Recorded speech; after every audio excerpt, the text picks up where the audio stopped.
헤겔은 자유를 향한 인류 전체의 이성, 즉 절대정신이 역사다라며 정신을 물질보다 우위에 두었습니다. 반면에 마르크스는 아니다. 기계가 발명되어 공장이 돌아가니까 사람들의 생각이 바뀐 거다라며 물질을 정신보다 우위에 두었죠. 마르크스는 헤겔을 향해 물구나무를 서서 세상을 거꾸로 보고 있다라고 비판하며 물질이 정신을 지배한다라는 유물사관을 주장했습니다. 마르크스는 사회를 2층짜리 건물에 비유합니다.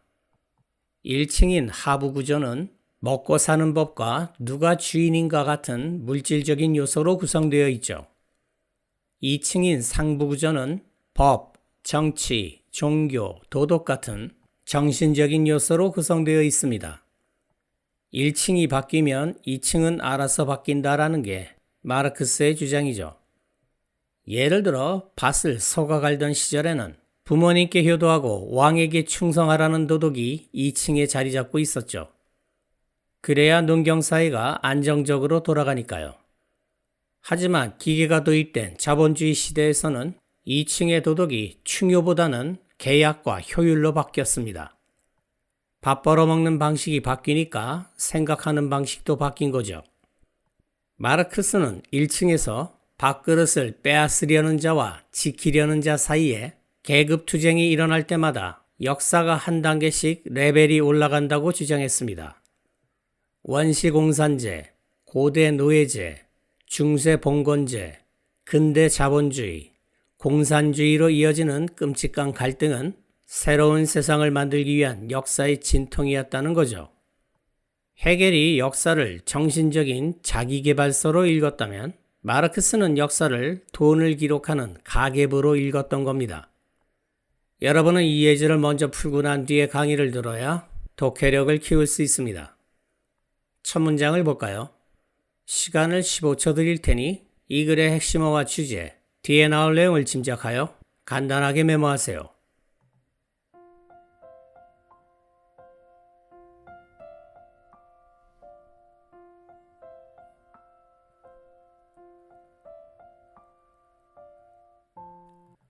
같이 봅시다.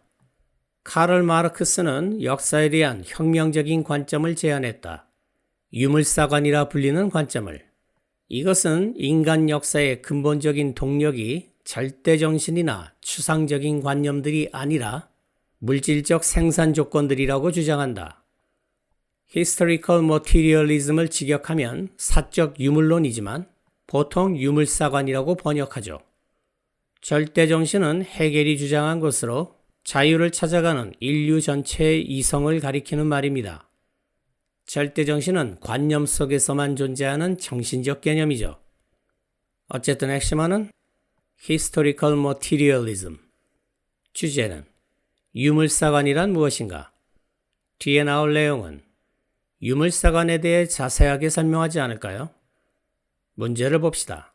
윗글의 내용과 일치하는 것은 1번, 헤겔은 물질적 조건이 인간의 역사 뒤에 있는 주요 동력이라 주장했다. 2번, 유물사관에 따르면 상부 구조의 변화가 토대의 불가피한 변화를 이끈다. 3번, 마르크스는 우리가 생활수단을 생산하는 방식이 인류의 본질적인 역사라고 믿었다. 4번, 유물사관 이론은 인간의 의식이 독립적으로 사회적 존재를 결정한다고 제시한다. 첫 문장만 보면 보기 1번은 분명하게 틀렸고 보기 3번이 정답으로 유력해 보이지만 나머지 보기에 대한 검증이 필요합니다. 계속 읽어봅시다. 다시 말해서 인류의 역사는 본질적으로 역사다. 우리가 삶의 수단, 즉 우리의 빵과 버터를 어떻게 생산하느냐에 대한 역사다. 여기서 빵과 버터는 생계, 즉 물질을 은유합니다. 역사를 움직이는 힘은 정신이 아니라 물질이라는 주장이죠. 마르크스에 따르면 사회는 두 개의 층으로 구성된다. 즉 토대와 상부 구조로. 토대를 하부 구조라고 부르기도 합니다. 토대는 생산력과 생산관계를 포함한다. 토대의 특징은 물질이군요. 생산관계라는 말이 좀 막연하니까 이게 계급 구조를 의미한다고 구체적으로 설명하고 있습니다. 이 토대 위에 상부 구조가 자리 잡고 있다. 법, 정치, 종교, 그리고 철학을 포함하는 상부 구조가. 상부 구조의 특징은 정신이군요. 마르크스의 핵심 논제는 토대가 상부 구조를 결정한다는 것이었다. 즉, 경제적 생산 양식이 변화할 때 전체적인 문화적 그리고 법적 체계는 필연적으로 변화한다. 상부 구조가 아니라 토대가 핵심이라는 말입니다. 이 관점은 헤겔의 관념론과 정반대에 서 있다. 관념을 쉽게 말하면 생각이죠. 헤겔은 우리의 관념이 세상을 형성한다고 주장했지만 마르크스는 유명한 선언을 남겼다. 인간의 의식이 인간의 존재를 결정하는 것이 아니라 인간의 사회적 존재가 인간의 의식을 결정한다. 쉽게 말해서 의식은 정신을, 사회적 존재는 물질을 가리키는 말입니다. 인간의 사회적 존재가 인간의 의식을 결정한다라는 명제가 바로 유물사관의 정의라고 말할 수 있죠. 헤겔은 정신이 물질을 결정한다고 봤지만 마르크스는 물질이 정신을 결정한다고 본 거죠. 그는 헤겔이 물구나무를 서 있다고 비판했다. 그의 관념을 구름 속에 둔 채로, 그리고 역사를 다시 발로 세우고자 노력했다. 역사를 물질적 현실에 근거하게 함으로써. 물구나무를 서 있다라는 말은 인과관계를 거꾸로 생각했다라고 비꼬는 말입니다. 발로 세운다라는 말은 인과관계를 바로잡는다라는 뜻이죠. 헤겔이 관념만 중시했던 이상주의자 플라톤의 후계자라면 마르크스는 물질을 무시하지 않았던 현실주의자 아리스토텔레스를 닮았군요. 전체적으로 봤을 때 이 글은 헤겔의 절대정신과 비교하면서 마르크스가 주장한 유물사관의 정의를 내리고 있습니다. 문제를 봅시다. 보기 1번의 경우 이건 헤겔이 아니라 마르크스의 주장이며 보기 2번의 경우 인과관계가 반대로 됐습니다. 보기 4번의 경우 유물사관에 따르면 인간의 의식이 사회적 존재를 결정하는 것이 아니라 사회적 존재가 의식을 결정합니다. 정답은 3번. 마르크스의 유물사관은 명쾌하지만 약점도 있습니다. 경제결정론이란 함정에 빠지는 거죠. 모든 것을 토대가 결정한다고 설명하다 보니 인간의 희생이나 예술적 영감, 특히 종교적 윤리 같은 정신적인 힘을 너무 가볍게 처리해버린 겁니다. 막스 베버는 그에 져서 개신교 윤리와 자본주의의 정신에서 마르크스 논리에 이런 허점을 파고듭니다.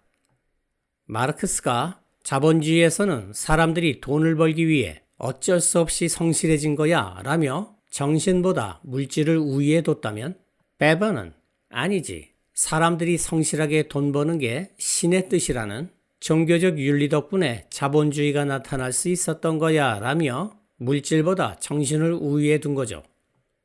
베버에 따르면 당시 청교도들은 돈을 낭비하는 걸 죄악시했지만 성실하게 돈을 버는 건 신을 기쁘게 하는 일이라고 믿었습니다. 그래서 그들은 신이 주신 소명이라며 독하게 돈을 벌었던 거죠. 쓰지는 않고 계속 벌기만 하니 그 돈이 쌓여서 자본주의의 종잣돈이 된 겁니다.